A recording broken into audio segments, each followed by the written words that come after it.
Right now, you live inside something so large you can barely see its edges. A government, a currency, a set of laws that reach into your home, whether you asked for them or not. You did not vote for most of it to exist. It was simply already there when you were born. But have you ever wondered who built the very first version of that system? Not a village, not a town, an empire.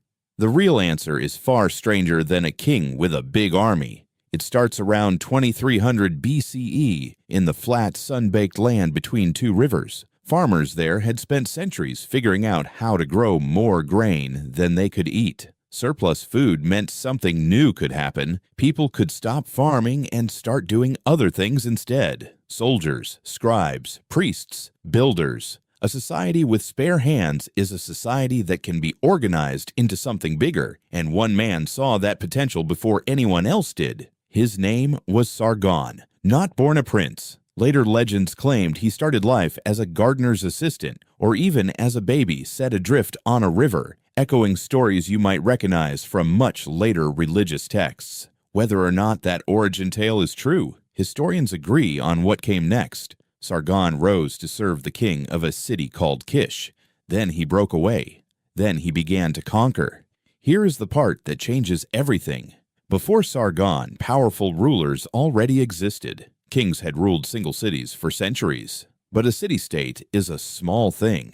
It has one language, one god, one set of loyal citizens who mostly look and think alike. What Sargon built was different in kind, not just in size. He stitched together dozens of separate city-states, each with its own gods, its own dialect, its own local pride, into a single ruling structure. That is the technical definition researchers use for an empire. Not simply a big kingdom, a political system that governs multiple distinct peoples under one central authority. Sargon's creation, later called the Akkadian Empire, is widely regarded by historians such as Mario Liverani as the first clear example of this in the archaeological record. Think about what that actually required. You cannot rule a single city with soldiers alone. Everyone already knows everyone. Gossip and shame keep people in line. But rule 10 cities 100 miles apart filled with people who owe you nothing. That takes machinery. It takes roads. It takes messengers who can carry your word faster than a rebellion can spread.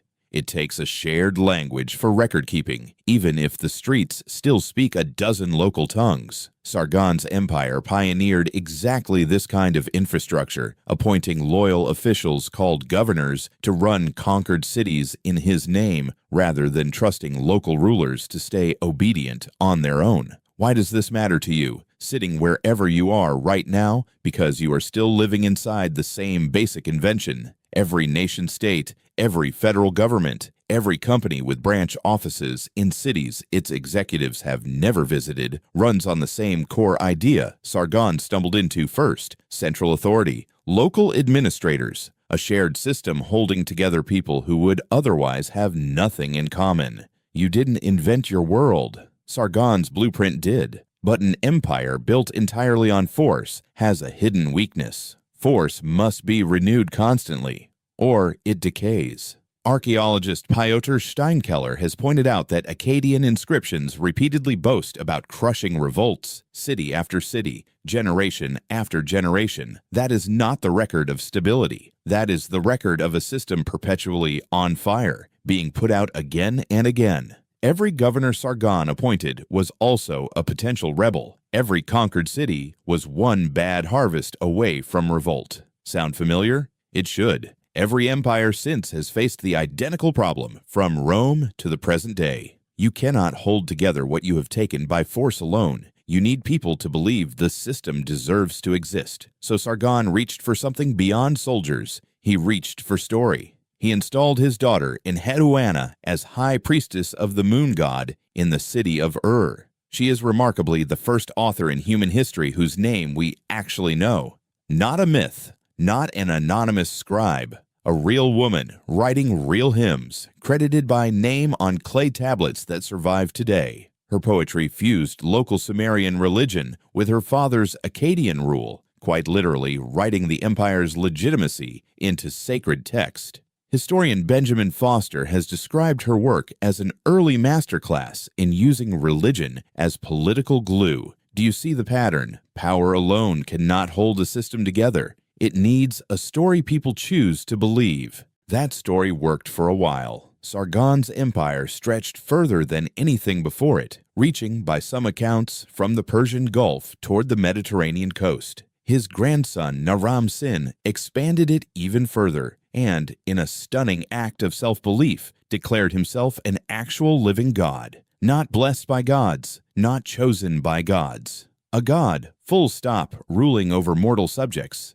And then it collapsed. The empire that had seemed unstoppable fell apart within roughly a century of Naram-Sin's death. For decades, the leading explanation was straightforward. Too many conquered peoples, too much resentment, an empire simply too large to police. But climate scientists studying ancient sediment layers found something that reframed the entire story. Around 2200 BCE, a sudden severe drought struck the region for centuries. Researcher Harvey Weiss, drawing on soil core evidence from northern Mesopotamia, argued that this abrupt climate shift devastated agriculture across the empire at precisely the moment it collapsed. Not just rebellious subjects, not just an overstretched government. The rivers that had made the surplus grain possible in the first place simply stopped delivering enough water. Notice what that means. The exact same force that created the first empire, agricultural surplus, is the force that unmade it when the surplus disappeared. The system that let a handful of people stop farming and start ruling was always dependent on the land cooperating.